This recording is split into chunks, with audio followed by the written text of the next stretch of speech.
O Pensar Piauí conversa hoje com dois artistas, o piauiense e poeta Acilino Madeira e o paraibano e tocador de viola Cristiano Oliveira.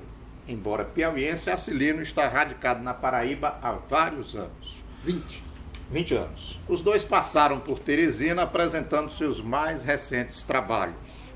O livro de poesia A Ilusória Geometria da Insanidade, de Acilino Madeira, e o DVD de Cristiano Oliveira, Tudo Tem Viola. Eu começo com o Acilino e começo perguntando, Acilino, esse livro de poesias é a primeira cria sua neste campo, mas outros livros de outros gêneros já existiram. Me fale sobre essas primeiras criações. Sim.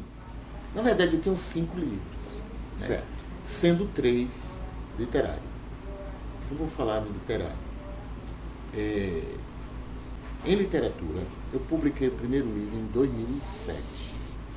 É o livro Nos Confins da Missão. É um livro onde reúne 11 contos e uma mini-novela. Nesse livro, Nos Confins da Missão, ilustrado pelo artista plástico piauiense Antônio Amaral, eu trato de memórias, reminiscências, histórias familiares de amigos, de tal sorte que desse livro foi até extraído um mini-conto, A Última Viagem do Fidalgo, que o Amaral colocou sob forma de quadrinho, bilíngue, e levou e foi premiado na Alemanha, levou para Mannheim.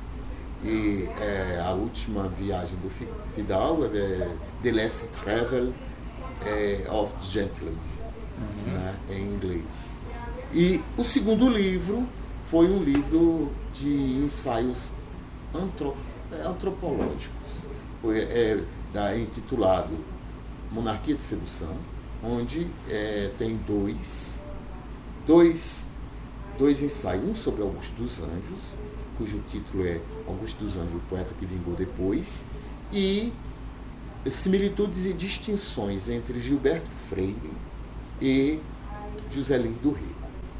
Então, no livro Monarquia de Sedução, esqueci de falar, tem uma seleta de poemas. 2 ensaios e uma seleta de poemas. Mas foi com esse livro aqui, o mais recente, A Ilusória Geometria da Insanidade, que eu entro no campo da poesia. Entro no campo da poesia. Porque até então, eu era considerado na Paraíba um poeta letrista. Muito embora assim, a crítica literária paraibana, ela ainda insiste em distinguir, em separar a poesia da letra de música. Muito embora algumas letras de música são poesia e algumas poesias são letras de música, de tal sorte que há uma mistura. Essa distinção ela não é para ocorrer. Não é. Cristiano, você está aqui com violão na nossa entrevista, faltou a viola. Mas eu digo assim, Cristiano, Ibérica, tão moura e bem judia, prima da rabeca, irmã do violão, moda em luxo, grandeza do baião, fez em Gonzaga nascer a primazia, asa branca, ave nossa, ave Maria. Nos bailes, rainha entre abraço, vibrante, viola em dança e passo. Brinca no samba, ao choro, ao afoxé. Nos terreiros da Bahia, se quiser, chula no coco e arrocha os cachos. Cristiano, que instrumento é esse? A viola é um instrumento que veio lá de Braga, né? Como está falando aí, essa poesia de Acilino foi muito feliz, onde a gente começou a fazer esse trabalho, Tudo Tem Viola, a ideia veio de um show-aula, né? Da gente poder, uma aula show, e a gente poder trabalhar um pouco da informação do instrumento, né? E poder dizer também que o instrumento, ela tem várias possibilidades de falar, porque por isso que ele chula no coco e arrocha, ele fala do coco ao afoxé, né? E diz e instrumento vindo lá de Braga, né? Com grande influência dos mouros, lá de Braga, Chega no Brasil, e o Brasil, com essa diversidade enorme, né? Cada região, você chega no próprio Nordeste, você vê toda essa diferença. Tem várias violas. Várias violas. E a viola o sotaque e a arte, né? Essa expressão, né? Do ser humano, né? E a viola, ela sofre toda essa transformação. Que eu chego aqui no Piauí e vejo o sotaque diferente, as comidas diferentes, o jeito dos músicos tocarem diferente, né? As frases melódicas. Então a viola, ela tem toda já tem esse campo sonoro. Eu olho para aqui porque por problemas técnicos que teve, eu não pude trazer a viola. E aí eu trouxe o violão. E aí a viola chega no Brasil e passa toda essa transformação, né? A viola do Mato Grosso é uma viola, a viola do Minas é outra viola, a angrense é outra viola, assim, as regiões. E no Nordeste a poesia é muito forte. A viola, ela fica como, vamos dizer assim, como uma mantra, chamando as ideias do repentista. Ela funciona como uma mantra. Ela trabalha com uma concentração, um campo de concentração, um campo sonoro, né, dentro da mente, que ela faz com que aquilo ali, ela traga a concentração e eles articulem aquelas métricas. Só que esse DVD, ele traz canções, né, mas traz a viola como um instrumento solo, um instrumento melódico, instrumental, né, e também com essa linguagem. E essa urbana. Sua paixão pela viola tem origem onde? A minha, como eu sempre falei, né, tudo começou nas unhas do meu avô.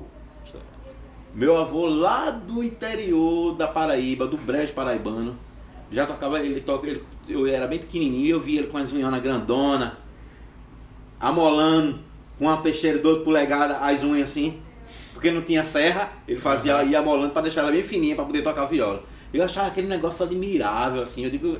E aí quando eu fui aprender, comecei a aprender no violão, com 6 anos de idade, sim. Ele dizia, o professor dizia, uma criança é feio uma criança ficar com as unhas desse tamanho. Eu disse, mas eu vou ficar porque só tem graças. O que me chamou o que chamou a atenção de eu tocar foi as unhas. Despertou para a viola, então, foram as unhas. Então veio lá de Manuel Roberto. Muito bem. Acilino, você é natural de São Félix, do Piauí. Mas agora morando na Paraíba, que nem a gente já disse aqui, há 20 anos. E lendo a ilusória geometria da insanidade, eu encontro o Piauí por aqui? Encontro.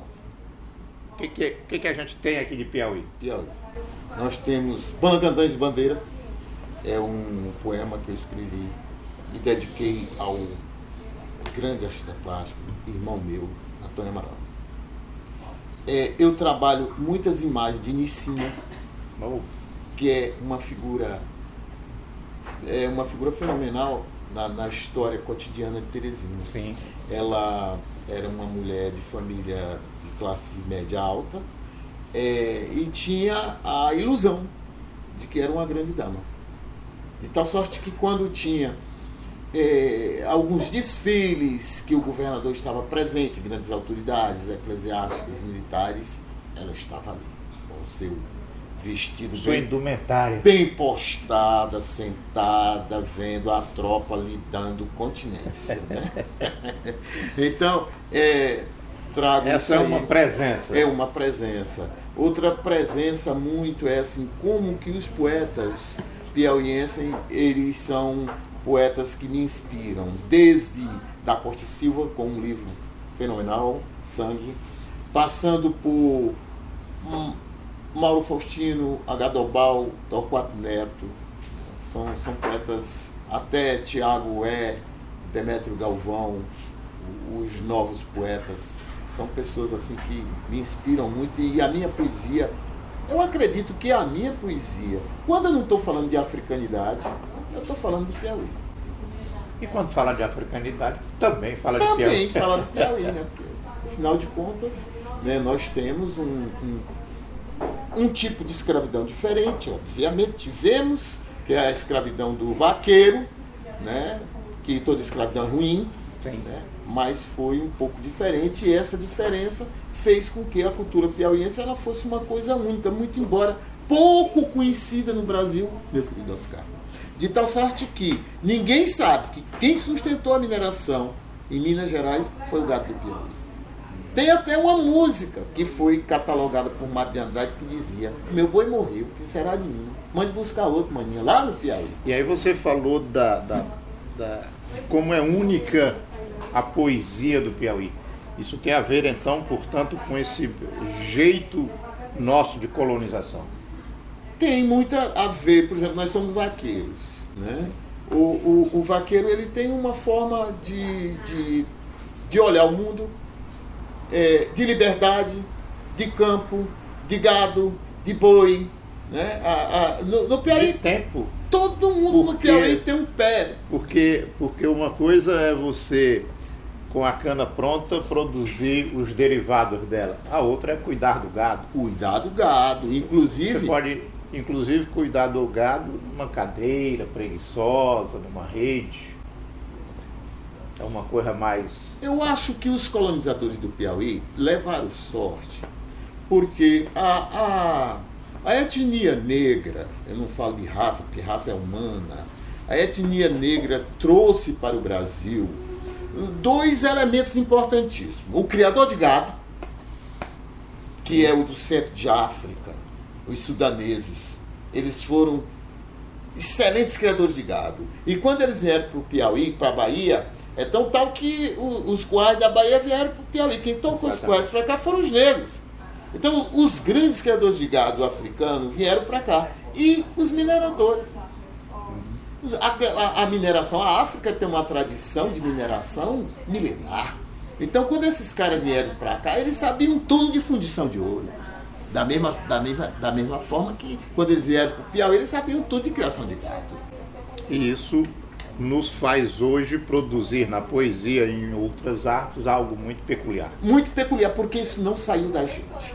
O que saiu foi uma economia que era uma economia vibrante e que passou a ser uma economia de pequena escala até chegar de sobrevivência, de subsistência, até o Piauí mergulhar na mais completa ordem ou desordem econômica em prol de uma meia dúzia de famílias, né? Que no Piauí ainda hoje não. Meu olhar é um olhar negro, é um olhar de pessoas que não estão na casa de fazenda, mas ele está lá na casa de vaqueiro.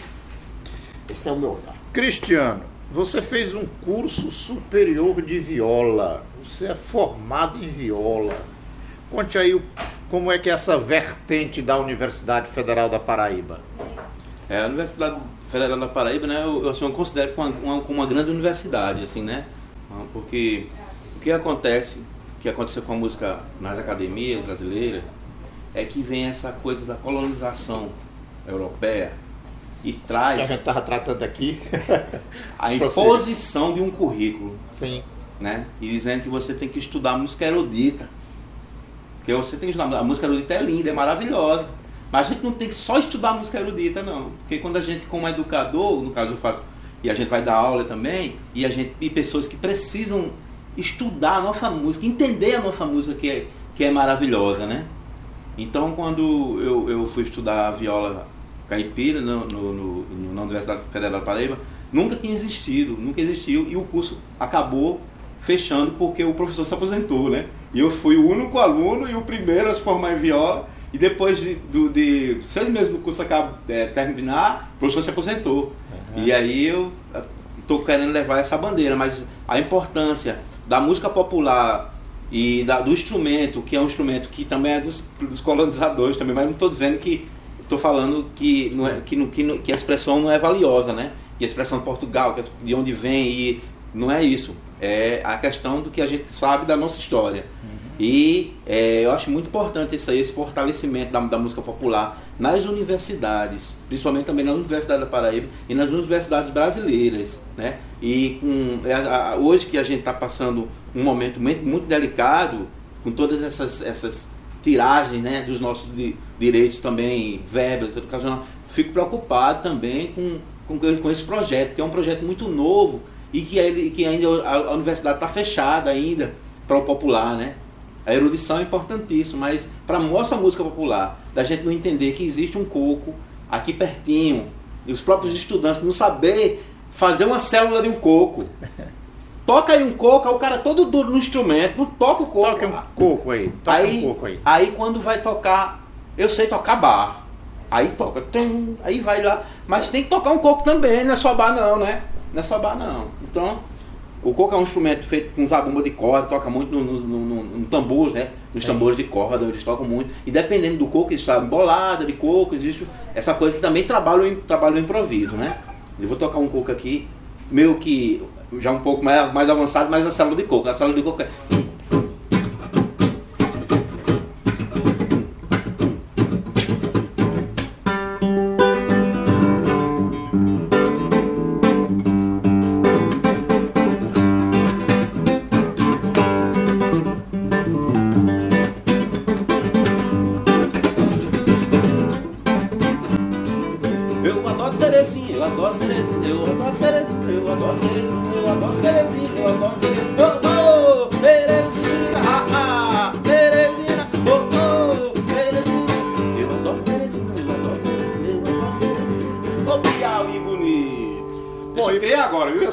Tá certo.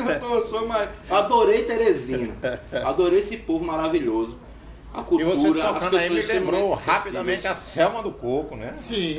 Exatamente. Ela que faz esse... exatamente. Mas para terminar, e aí vamos terminar nesse mesmo ritmo aqui, o poeta Acilino Madeira compôs a poesia Viola e Cristiano Oliveira deu som aos versos, dos quais eu já fiz uso aqui nessa entrevista. Aí assim, para finalizar, eu vou pedir aos dois artistas que interpretem Viola. Vamos lá?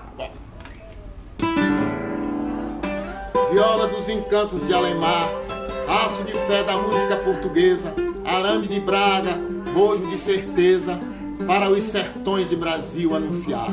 Pernambuco, Minas de Ouro e Ceará, Paraíba onde mudaste para sempre. Persiste na dor o riso do repente, compadecida dos altos se fez rural, depois urbana em retorno triunfal da cantiga sonora e tão dolente.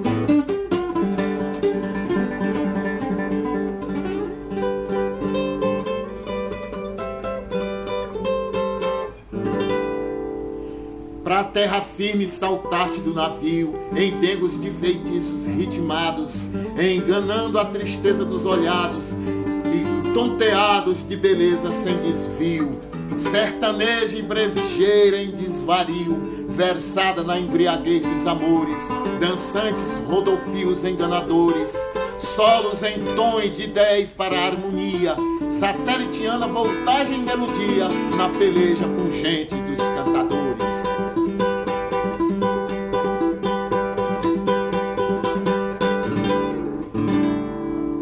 Da viola só se diz ser brasileira, que no arco erudita ou popular, nordestina ao se fazer representar, e dos tempos de entradas e bandeiras, nos salões da nobreza ao fim de feira, de Capiba tantos versos magistrais, a Suassuna dos temas senhoriais, nova cor da roupagem da cultura, Vila Nova e Lenine na mistura, em canções de 1000 tons armoriais.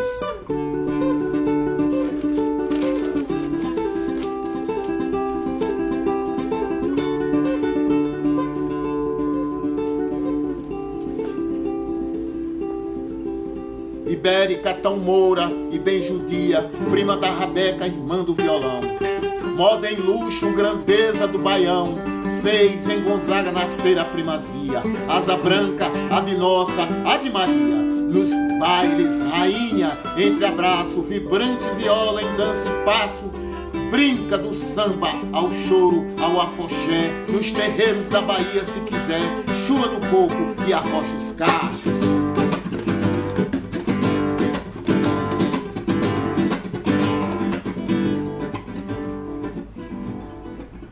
Virtuosa viola, não se engana, companheira fiel dos repentistas, de Osmar, de Panela e de Batista, e na moderna canção paraibana. Toca blues, shot, jazz, e já tem fama, é a vanguarda que se firma em vocação, quando expressa a beleza da missão, ilustrando a grandeza em cantoria dos poemas que são nossos a cada dia. dia na peleja e se vê mais um rojão. Muito bem. Muito obrigado pela entrevista, parabéns pelo trabalho dos dois. Valeu, Muito obrigado. Obrigado também pela oportunidade aí.